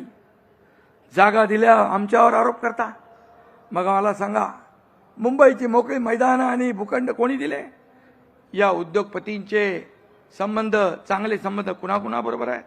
2 वर्षापूर्वी मुख्यमंत्री महोदयजी कलानगरला कुणाच्या घरी गेले? 1.5-2 तास बंद दाराआड चर्चा केली. कुणाबरोबर केली? तेच उद्योगपती शिवाजी पार्कला जेवायला गेले की नाही? त्याचे फोटो आहेत आपल्याकडे. ही कसली डिनर डिप्लोमसी? कंटेनर तुमच्या यार्डात पोचले नाही का? तुम्हाला समजलं नाही वाटतं? जाऊ, ठीक आहे. अरे आमच्यावर कसले आरोप करता? हे समोर आहे, ये जनता है, सब जानती है. म्हणून ज्यांची नावं घेता त्यांना घरी जेवायला बोलवता. बोलवा, काही प्रॉब्लेम नाही आहे. तुमची मुलं त्यांच्या लग्नात नसतात. कळू द्या लोकांना कोण कुणाचा दोस्त आहे. तुमचे नकाशे बघून शेजारी बसलेले बिचारे जयंतराव कावरे बावरे झाले मुख्यमंत्री महोदय. त्यांना कळेच ना काय चाललंय, का अगोदर काय परिस्थिती होती, नंतर कशी झाली. ये पब्लिक है, सब जानती है. आणि मी सांगतो, जब चाहिए हरी पत्ती, जब चाहिए हरी पत्ती, तब याद आते हैं उद्योगपती. असं यांचं हे आहे, असा यांचा स्वभाव आहे. आणि म्हणून आमच्यासाठी उद्योगपती नाही, उद्योग तर आलेच पाहिजे. पण मुंबई फर्स्ट आणि मुंबईकर फर्स्ट, हीच आमची भूमिका आहे. राज्यात उद्योग यायला पाहिजे, मराठी उद्योजक निर्माण व्हायला पाहिजे. यासाठी तुम्ही कधी प्रयत्न केले का? ते पण मराठी माणसाला एकदा सांगून टाका. मराठी तरुणाच्या हातात उद्योग देण्याऐवजी तुम्ही दगड देताय. कसली नीती आहे तुमची? मुंबईकडे फक्त सोन्याचं अंड देणारी कोंबडी म्हणून तुम्ही पाहिलं. आता सोन्याची अंडी देणारी कोंबडी कापायला तुम्ही निघालात. मुंबईकर सुज्ञ, मुंबईकर तुमच्या भूलथापानं बोलणार नाही. आणि मुंबईकर आता तुमच्या खोट्या प्रचाराला भुलणार नाही, भावनेच्या राजकारणाला बळी पडणार नाही. मी पुन्हा एकदा सांगतो, कोणी बाईका लाल आला तरी मुंबई महाराष्ट्रापासून कोणी तोडू शकणार नाही. आणि म्हणून आपल्याला मुंबईला अधिक गतिमान समृद्ध करायचं आहे. येणाऱ्या 15 तारखेला धनुष्यबाण आणि या कमळ या निशाणी समोर आपल्याला बटन दाबून महायुतीच्या सर्व उमेदवारांना विजयी करायचं आहे. ही विनंती आपल्याला करायला आलोय. आणि मुंबई महापालिकेवर महायुतीचाच भगवा फडकणार. आणि पुन्हा एकदा सांगतो, मुंबईचा महापौर मराठीच होणार. जय हिंद, जय महाराष्ट्र.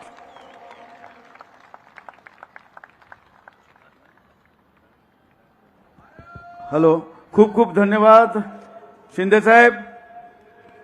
मी आता यापुढे आपल्या महाराष्ट्राचे विकास पुरुष, आपल्या महाराष्ट्राला सुजलाम सुफलाम करणारे, महाराष्ट्र नंबर 1 वरती घेऊन जाणारे, मुंबईला सुरक्षित करणारे आणि लाखो लाखो अशा माता भगिनींचे देवा भाऊ यांना मी विनंती करतो की आपण सर्व जनतेला संबोधित करावं.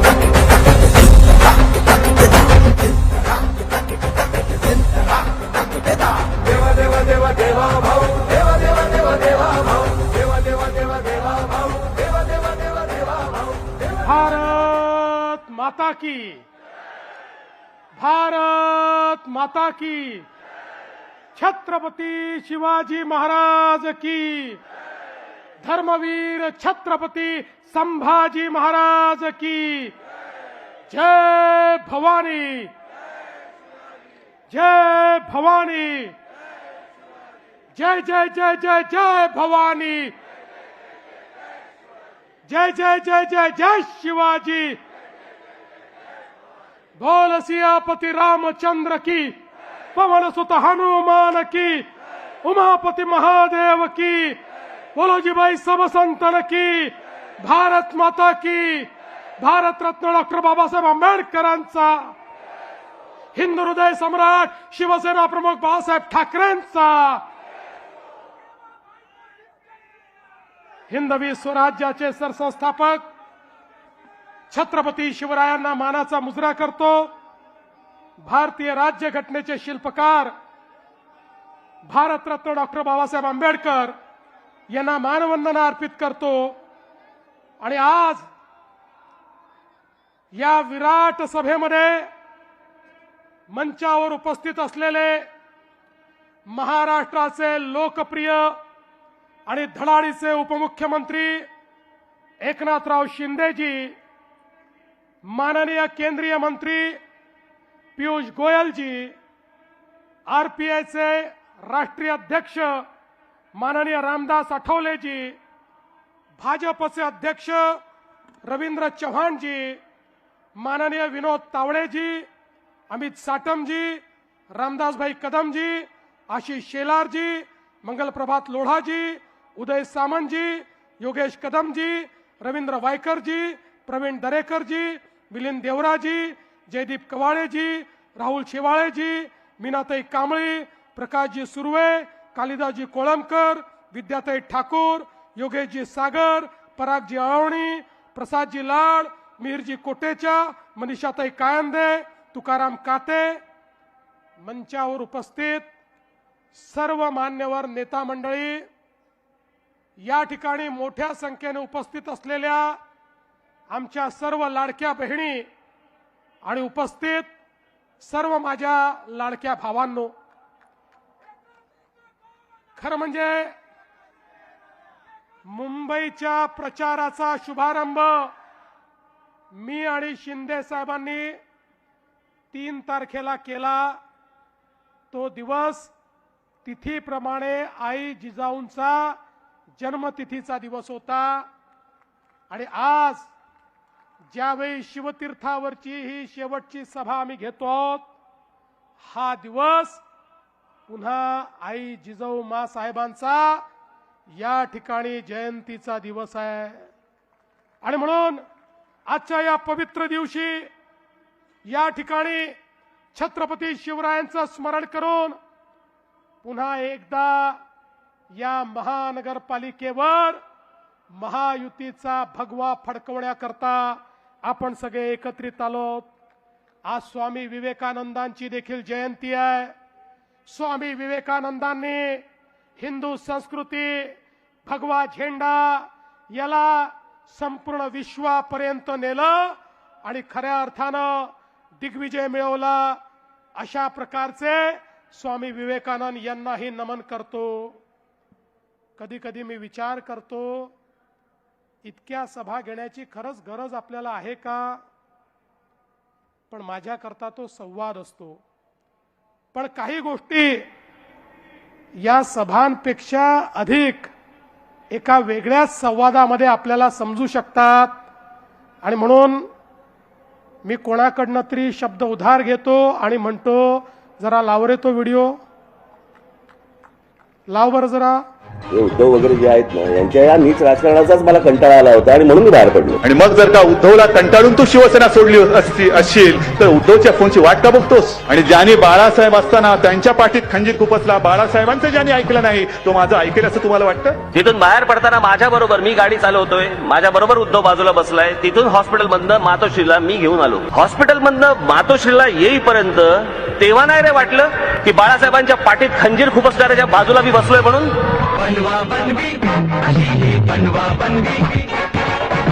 मुलाखतीमध्ये मी असं म्हटलं होतं, सेनेबरोबर परत मनसेने युती करावी किंवा मी तुम्हाला सांगू का, तो माणूस बोलतो वेगळं आणि करतो वेगळं. हा माणूस विश्वास ठेवणार का नाहीये मला माहिती आहे. तो अख्ख्या देशाला आणि महाराष्ट्राला माहित नाही, इतकं जवळून मला माहिती आहे. त्या निंदकाचे घर असावे शेजारी. माझ्याकडे खूप व्हिडिओज आहेत. व्हिडिओ मराठीच्या मुद्द्यावरती असेल किंवा हिंदुत्वाच्या मुद्द्यावरती असेल, या उद्धव ठाकरेंच्या अंगावरती एक तरी केस आहे का हो? फक्त पैशासाठी, स्वार्थासाठी सगळ्या गोष्टी, कधी हा कधी तो कधी तो, पण बस मला सत्तेत बसवा. माझ्याकडे खूप व्हिडिओज आहेत. मग तुम्हाला हवा होता म्हणून माननीय बाळासाहेबांच्या नावावरती मुंबईचा महापौर बंगला जो ढापला, तो लोकांना विचारून ढापला. माझ्याकडे खूप व्हिडिओज आहेत. जे खोके खोके ओरडत आहेत त्यांच्याकडे कंटेनर्स आहेत. कोविड पण नाही सोडला त्यांनी. प्रत्येक वेळेला यायचं, बाळासाहेबांचं नाव पुढे करायचं, मग आम्ही लगेच बाबडेपणाने इमोशनल. एकदा तुम्ही स्वतःच्या डोळ्यांनी आणि कानाने ऐका आणि डोळ्यांनी बघा. हो ती नाही का ज्याला स्वतःला बाळासाहेब झाल्यासारखं वाटतं, मग कधी मराठीच्या नादाला लागतात, कधी हिंदुत्वाच्या नादाला लागतात. शेवटी त्या संजय दत्तला कळतं की साला आपण काही भेजे में केमिकल लोचा होईल आहे.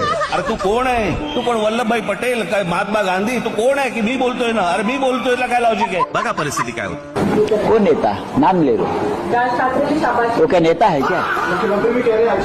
अरे वो तो सब मिली जुली सुपारीबाज है सभी. आमच्या आजोबांनी फार छान शब्द काढला होता असल्या वृत्तीच्या लोकांसाठी. हे सगळे लवंडे. संपलेल्या पक्षांवर मी उत्तर देत नाही. संपलेल्या पक्षांवर मी उत्तर देत नाही. पेंग्विन. बाबा दुपार झाले आता उठले असतील आणि सुपारी सगळेच असतील. बाबा दुपार झाले आता उठले असतील. कोणाचा कधी उठतंय तुला काय करायचंय? गेल्या 14 वर्षात मी 5 वर्षाचा पहिला हिशोब देतो. गेल्या 5 वर्षाचा, या 5 वर्षामध्ये या मुंबई महानगरपालिकेचं बजेट किती? बजेट 21,000 कोटी रुपये. 21,000 कोटी रुपयाचं बजेट या मुंबई महानगरपालिकेचं. त्यातले 60% पैसे हे आस्थापनेवरती जातात, तिथल्या पगारावरती जातात, इतर गोष्टीवरती जातात. राहतात किती? 40%. आता 40%मध्ये जर समजा पकडलं तर 21,000 कोटी मधले जर 40% पकडले, साधारणपणे 8,000 कोटी रुपये दरवर्षी हातामध्ये राहतात. म्हणजे 5 वर्षामध्ये कमीत कमी 40,000 कोटी रुपये हातामध्ये होते. या मुंबई शहरावरती खर्च करायला गेले कुठे? गेले कुठे? गेले कुठे? गेले कुठे? गेली 20-20, 25-25, 30-30 वर्ष महानगरपालिका आहेत, ज्याच्यामध्ये शहराचा तर विकास झालाच आहे, पण मराठी माणूसही उद्ध्वस्त झालाय. माननीय बाळासाहेब असताना या सगळ्या गोष्टींकडे एक बारीक लक्ष ती असायचं. नंतर तर काय बारीक लक्ष फक्त पैशावर. ते आज पण कुठेतरी आणि परवा पण कुठेतरी हेलिकॉप्टर बद्दल उतरताना उद्धव ठाकरेंची बॅग तपासली. निवडणूक आयोगाच्या लोकांना पण कुठे काय तपासायचं हे पण कळत नाही. ज्याच्या हातात आजपर्यंत कधी पैसे बाहेर निघाले नाही, त्याच्या बॅगेत काय असणार? फार फार तर हात रुमाल आणि कोमट पाणी. त्यामुळे आता मला सांगा, आपण उत्तर देण्याची गरज आहे? उत्तर त्यांनीच दिलंय. या ठिकाणी काल जी सभा झाली त्या सभेमध्ये पुन्हा तेच अपील, पुन्हा तीच कारणं, पुन्हा तेच मुद्दे. खरं म्हणजे आत्ताच एकनाथजींनी या ठिकाणी सांगितलं, ही मुंबई कोणाच्या बापाच्या बापाच्या बापाच्या बापाच्या बापाच्या बापाच्या बाप जरी आला तरी महाराष्ट्रापासून तुटू शकत नाही. पण बंधू भगिनींनो, माझा तुम्हाला सवाल आहे, अरे तुम्हाला जर आज मराठी माणूस या ठिकाणी कुठेतरी अडचणीत दिसतोय, मराठी माणसावर खतरा दिसतोय, तर 30 वर्ष तुम्ही काय कंचे खेळत होतात? मला सांगा, काय करत होतात तुम्ही? आणि मग याला जबाबदार कोण आहे? 25-25 वर्ष या महानगरपालिकेमध्ये खुर्च्या तोडण्याचं काम तुम्ही केलं, आणि तरी जर माझा मराठी माणूस या ठिकाणी अडचणीत असेल, अरे चुल्लू भर पाणी में डूब मरो, कहा वोट मांगने के लिए यहां आते हो. आणि मला आव्हान देतात, म्हणे आदित्यशी चर्चा करा. ठीक आहे, तुम्हाला पोराला प्रमोट करायचं आहे, पण आदित्यशी चर्चा करा. अरे बाबा, आदित्यशी जर चर्चा करायची असेल तर आमची बाजूची उमेदवार शीतल गंभीर ती देखील याच्याकरता पुरेशी आहे.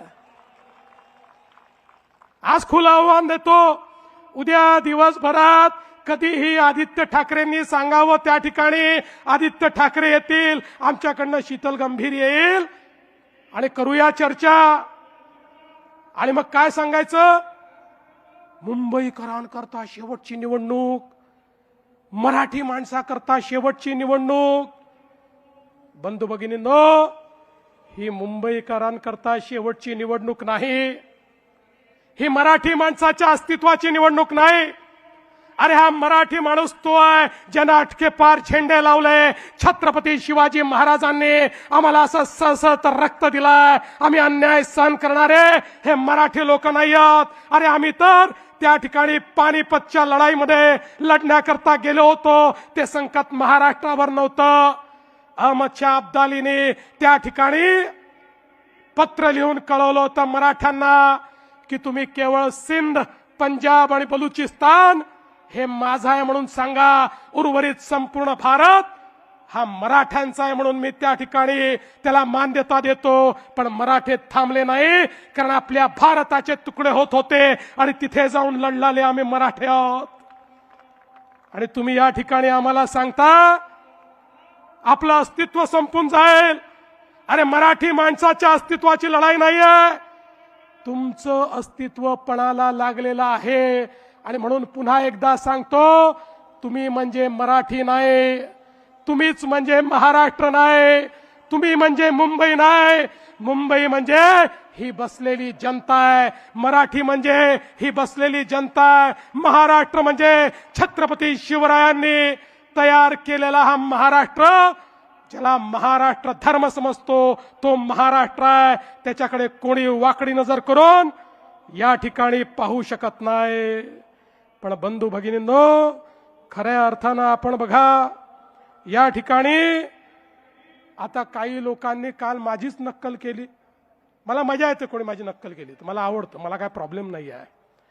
पण त्यांना हे समजायला पाहिजे, अरे नक्कल करता करता काकाच्या पक्षाची काय स्थिती झाली. काकाला किमान चांगली नक्कल करता येते, भाषण करता येतं, तुम्हाला तेही करता येत नाही. तुमची काय अवस्था होईल. आणि म्हणून मला असं वाटतं थोडं मागे वळून बघितलं तर यांच्या लक्षात येईल. आणि काय म्हणाले या ठिकाणी, म्हणाले मराठी करता आम्ही एकत्रित आलो, महाराष्ट्र करता एकत्रित आलो, आणि मग हिंदी सक्ती झाली म्हणून आम्ही एकत्रित आलो. पहिल्यांदा सांगतो, या महायुतीच्या सरकारमध्ये महाराष्ट्रामध्ये फक्त मराठी सक्तीची, फक्त मराठी सक्तीची. आम्ही सांगितलं त्रिभाषा सूत्रामध्ये इतर कुठली भाषा तुम्हाला शिकायची असेल ती शिकण्याची तुम्हाला मुभा आहे, पण सक्तीची मराठी असणार आहे. पण एकदा पुन्हा सांगू इच्छितो, या गजनी लोकांना जे विसरले आहेत, तो गजनी पिक्चर आला होता ना, तसे गजनी आहेत. म्हणून एकदा क्रोनॉलॉजी सांगतो, या राज्यामध्ये हिंदी सक्ती करणारे कोण. खरं म्हणजे या ठिकाणी राज ठाकरेजी तुम्ही पण ऐकून घ्या. 21 सप्टेंबरला उद्धव ठाकरेंनी घोषणा केली, या ठिकाणी नवीन एज्युकेशन पॉलिसीवर, त्रिभाषा सूत्रावर आम्ही समिती तयार करतोय. 16 ऑक्टोबर 2020 ला डॉक्टर माशेलकर समिती तयार झाली. या समितीमध्ये इतर लोकांसोबत उबाठाचे उपनेते, शिवविद्या प्रबोधिनीचे संस्थापक आणि विश्वस्त विजय कदम देखील होते. समितीतल्या 18 पैकी 16 लोक मराठी होते. 14 सप्टेंबर 2021 ला या समितीने तत्कालीन मुख्यमंत्री माननीय उद्धव ठाकरेजींना अहवाल सादर केला. अहवाल घेत असताना भोंगेश्वरी त्या ठिकाणी उपस्थित होते. त्यांनी देखील तो अहवाल बघितला. आता हा जो अहवाल आला, या अहवालाचा पृष्ठ क्रमांक 56 कॉपी पण पाठवतो आणि अहवालही पाठवतो. पृष्ठ क्रमांक 56 वर भाषेकरता जो उपगट केला त्या उपगटाचा अहवाल त्याच्यामध्ये दिलेला आहे. त्या उपगटामध्येही उबाठाचे उपनेते, शिवविद्या प्रबोधिनीचे संस्थापक विजय कदम त्या ठिकाणी होते. त्यातली शिफारस काय आहे? मुद्दा क्रमांक 8.1 इंग्रजी आणि हिंदी भाषा, नीट ऐका, इंग्रजी आणि हिंदी भाषा ही दुसरी भाषा म्हणून पहिल्या वर्गापासनं लागू करण्यात यावी. मी नाही म्हणत आहे, या ठिकाणी उद्धवजींचा अहवाल म्हणतो 1ली ते 12वी विद्यार्थी इंग्रजी शिकत असतील तर त्याला हिंदी पण शिकवलं पाहिजे, त्यामुळे त्याला भाषेची जाण येईल. बरं ठीक आहे, कदाचित ते कदम चुकले असतील, तसे कदम चुकत नाहीत फारसे, पण ते चुकले असतील. आणि हा अहवाल 14 सप्टेंबर 2021 ला या ठिकाणी सादर झाल्यानंतर 20 जानेवारी 2022 ला माननीय उद्धव ठाकरेंच्या अध्यक्षतेखालील मंत्रिमंडळाच्या बैठकीत आला आणि मंत्रिमंडळाच्या बैठकीने त्याला मान्यता दिली. म्हणजे 1ली पासनं 12वी पर्यंत हिंदी सक्ती करण्याकरता कोणी मान्यता दिली? एकनाथ शिंदेनी दिली, देवेंद्र फडणवीसने दिली, उद्धव ठाकरे यांच्या कॅबिनेटनी ती मान्यता दिली. आणि एवढंच नाही, 7 दिवसांनी पुन्हा कॅबिनेट होते आणि मागच्या कॅबिनेटचे सगळे निर्णय आपल्याला माहिती आहेत की नाही किंवा मान्य आहेत की नाही याकरता मिनिटचं कन्फर्मेशन होतं. 7 दिवसांनी ज्यावेळी इतिवृत्त समोर आलं, पुन्हा उद्धव ठाकरेंनी मान्यता दिली आणि त्या इतिवृत्तावर उद्धव ठाकरेंची सही आहे. कागद माझ्याकडे आहे. एकीकडे या ठिकाणी आपणच हिंदी सक्ती करायची, नंतर आमचं सरकार आलं, आमच्या सरकारमध्ये आम्ही त्या ठिकाणी त्याला पुढे नेण्याचा प्रयत्न केला. पण मग विषय आला की कुठल्या वर्गापासून 3री भाषा शिकवायची. आम्ही तर सांगितलं हिंदी शिका, हिंदीचं आपल्याकडे सगळं अवेलेबल आहे, पण कोणाला भारतातली कुठली भाषा शिकायची असेल तरी आम्ही ती शिकण्याची परवानगी देऊ. कुठल्या वर्गातनं शिकवायची याची आपण कमिटी तयार केली. बंधू भगिनींनो, यांचे खायचे दात आणि दाखवायचे दात वेगळे आहेत. आता काल काय सांगितलं? म्हणाले नवी मुंबईचं विमानतळ झालं म्हणजे आता मुंबईचं विमानतळ खतऱ्यात आलं. यांना मुंबईचं विमानतळ विकायचं आहे म्हणून हे नवी मुंबईचं विमानतळ यांनी तयार केलं. आता मी राजकारणात पैदाही झालो नव्हतो तेव्हा या नवी मुंबईच्या विमानतळाची संकल्पना पडली. 1988 सालापासनं नव्या मुंबईला एअरपोर्ट करायचं या संदर्भातली संकल्पना झाली. पण ते जाऊ द्या, माझा त्यांना सवाल आहे, तुम्ही मातोश्री 1 वरनं मातोश्री 2 कडे गेलात, का गेला? जागा कमी पडत होती म्हणून?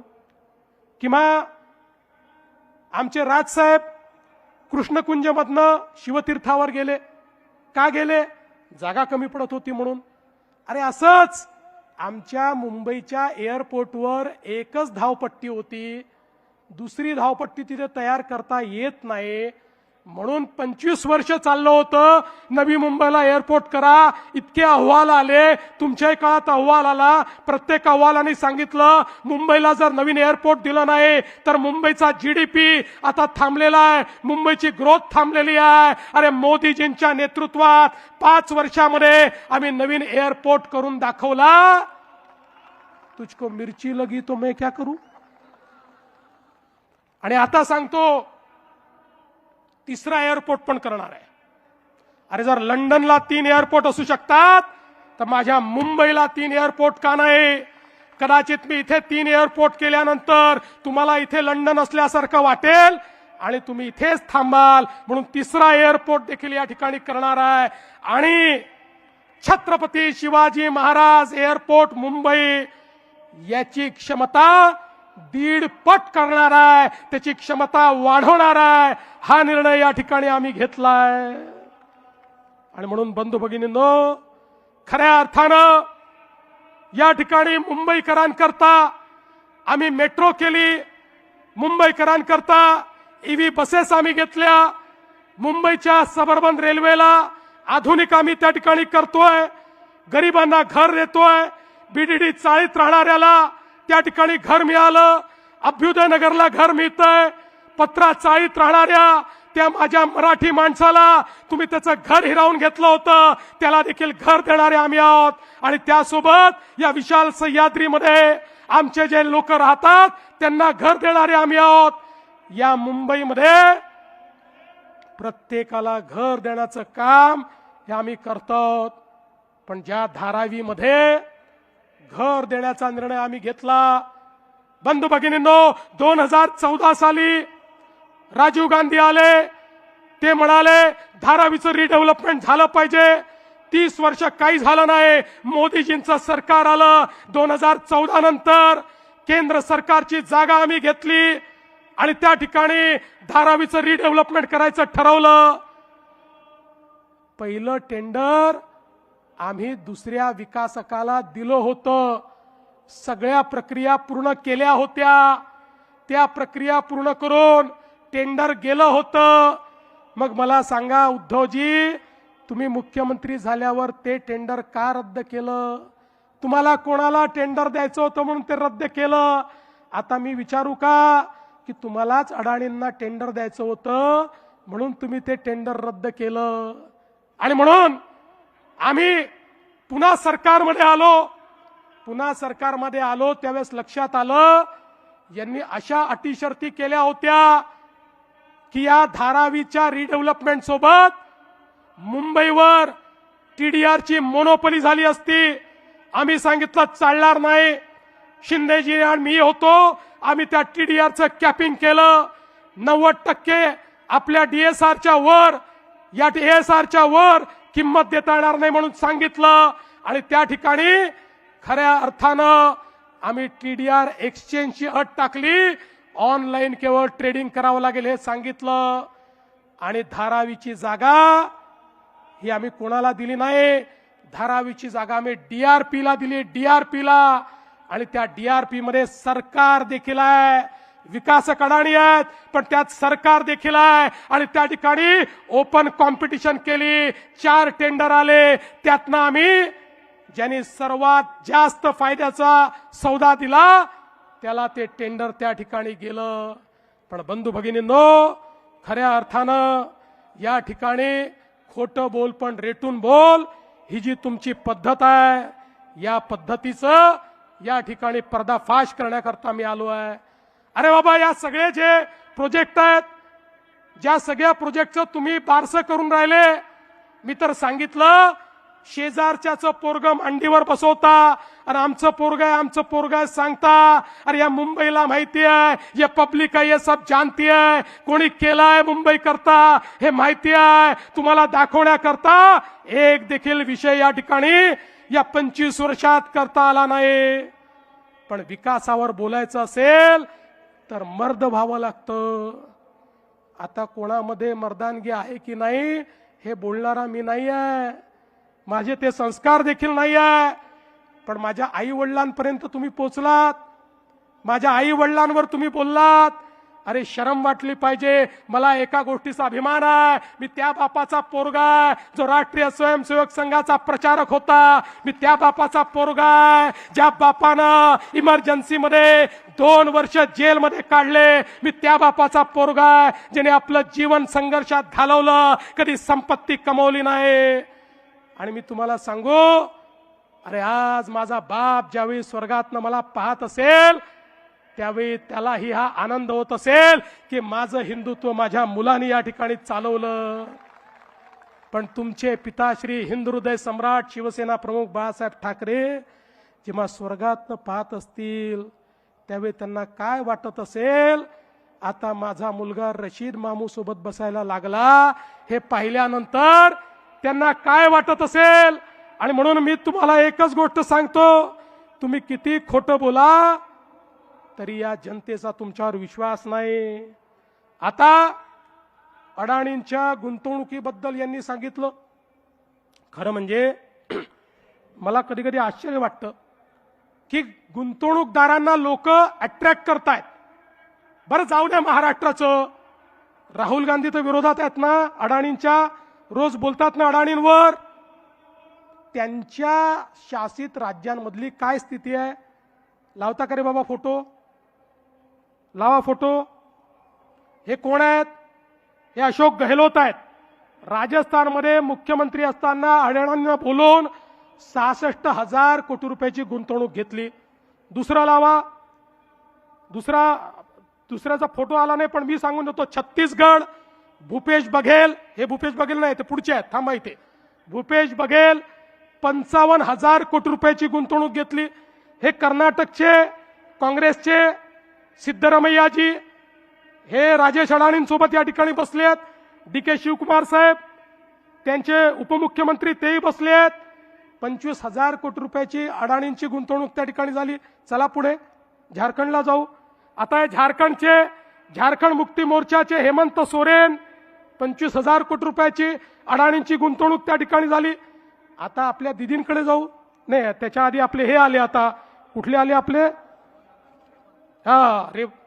रेवंत रेड्डी हे आपले तेलंगणाचे.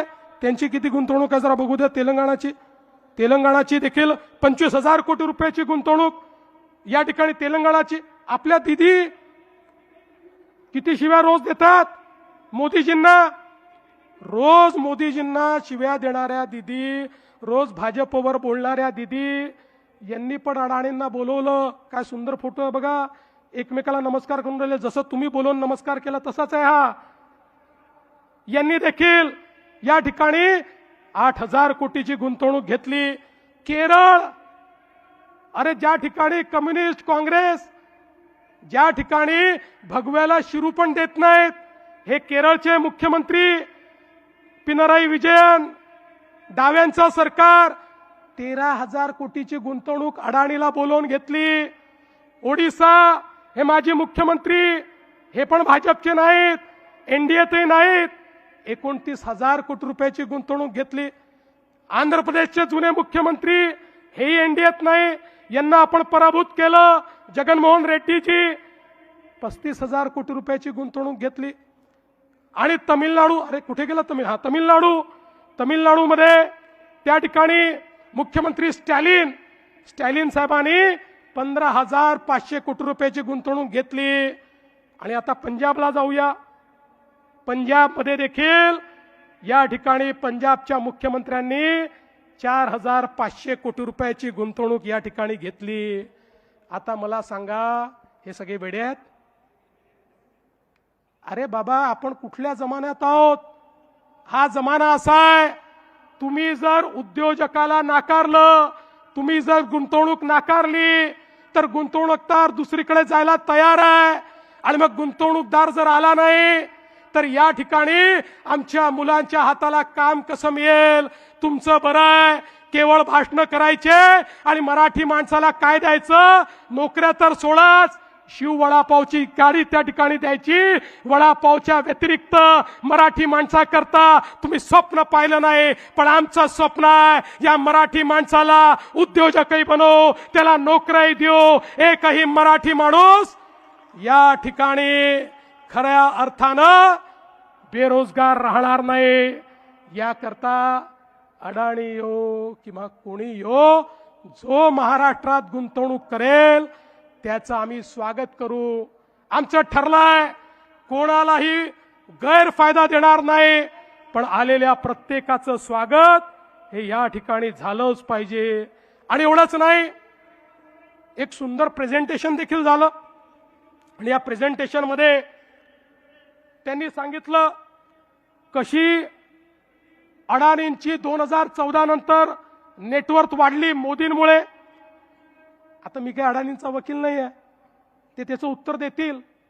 पण महत्वाचं हे आहे, अरे वेड्यांनो, 2014 साली हा महाराष्ट्र, हा देश भारत जगातली 11वी अर्थव्यवस्था होता. आता तो जगातली 3री अर्थव्यवस्था झाला. जगामध्ये एवढी मोठी अर्थव्यवस्था विस्तारित झाल्यानंतर हजारो उद्योजक या ठिकाणी तयार झाले. आणि जे उद्योजक या ठिकाणी होते त्या सगळ्यांनी प्रचंड मोठा विस्तार केला. त्या प्रत्येकाची नेटवर्थ वाढली, प्रत्येकाचा रेव्हेन्यू वाढला, प्रत्येकाचं ऑपरेशन वाढलं. मी तर या ठिकाणी 25 कंपन्यांचंच फक्त बॅलन्स शीट आणलं आहे आणि त्यातल्या काही प्रमुखांचं वाचून दाखवतो, म्हणजे आपल्या लक्षात येईल नरेटिव्ह काय आहे. अरे मोदीजींनी तर हजारो कंपन्या ज्या कधी लिस्टेड नव्हत्या आज त्या लिस्टेडही आहेत आणि प्रॉफिट मेकिंग देखील आहे.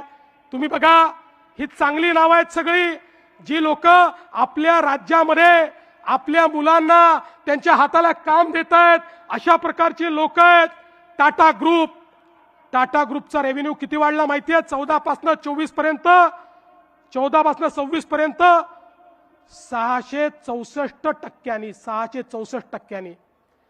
HDFCचा 377%, अडाणी ग्रुपचा 680%, L&Tचा 380%, इन्फोसिसचा 247%, ICICIचा 240%, आदित्य बिर्ला ग्रुपचा 566%, भारती ग्रुपचा 260%.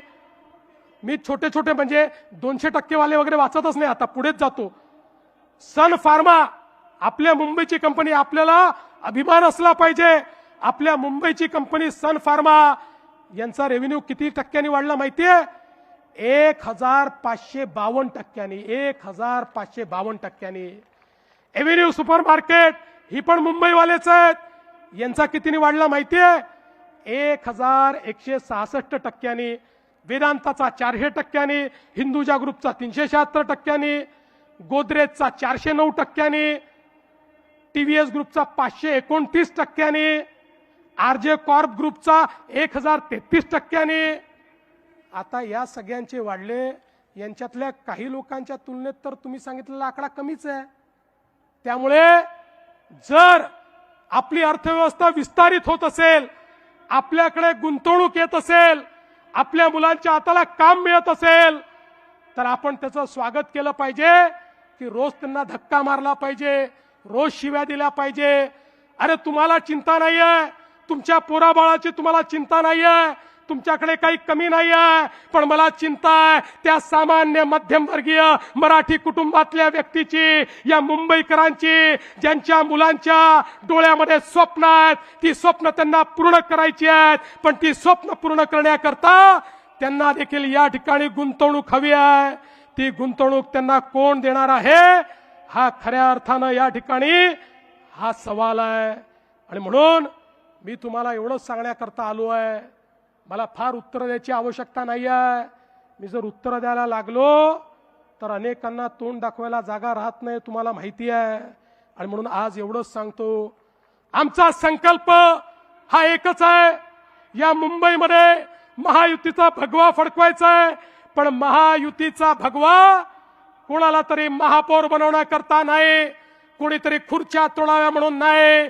या ठिकाणी पारदर्शी प्रामाणिकतेतून या मुंबईला बदलायचा आहे. या मुंबईकरांच्या हक्काचा पैसा मुंबईकरांकरता वापरला गेला पाहिजे. बेईमान लोकांचं राज्य हे समाप्त करायचं आहे. जे कफन चोर आहेत, अरे कफनमध्ये देखील जे चोरी करतात असे बॉडी बॅग घोटाळेवाले यांना जेलमध्ये पाठवून या मुंबईमध्ये मुंबईकरांच्या हक्काचं सरकार हे बसवण्याकरता या ठिकाणी आम्ही आलो.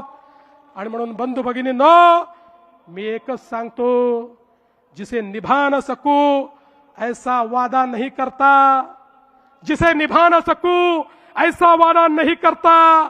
मैं अपनी बातें औकात से ज्यादा नहीं करता, भले ही तमन्ना रखता हूं आसमान छू लेने की, लेकिन औरों को गिराने का इरादा नहीं रखता. आणि म्हणून या मुंबईला आम्ही बदलून दाखव. 15 तारखेला मतदानाकरता जा. ज्या ठिकाणी कमळ दिसेल, ज्या ठिकाणी धनुष्यबाण दिसेल, चेहरा पाहू नका, माणूस काळा आहे की गोरा आहे पाहू नका, केस आहे की टकला आहे पाहू नका. चिन्ह केवळ दोनच, कमळ आणि धनुष्यबाण, कमळ आणि धनुष्यबाण, कमळ आणि धनुष्यबाण, कमळ आणि धनुष्यबाणाची बटन दाबा. आणि पुढच्या 5 वर्षाकरता मुंबईकरांचं सरकार या ठिकाणी निवडून आणा, एवढीच विनंती करतो आणि माझं बोलणं संपवतो. धन्यवाद. जय हिंद, जय महाराष्ट्र. समविचारी पक्ष आता एक पटले सारे, राज्याच्या या विकासाचे वाहू लागले वारे. सर्वांनी सगळ्यांना विनंती आहे की राष्ट्रगीतानी आजची ही सभा समाप्त होणार आहे, त्यामुळे आपल्या जागेवरती आपण सगळ्यांनी उभं राहायचं आहे. एक साथ सगळेजण आपण राष्ट्रगीत बोलणार आहोत, त्यामुळे आपापल्या जागेवरती सगळ्यांनी शांत उभं राहायचं आहे.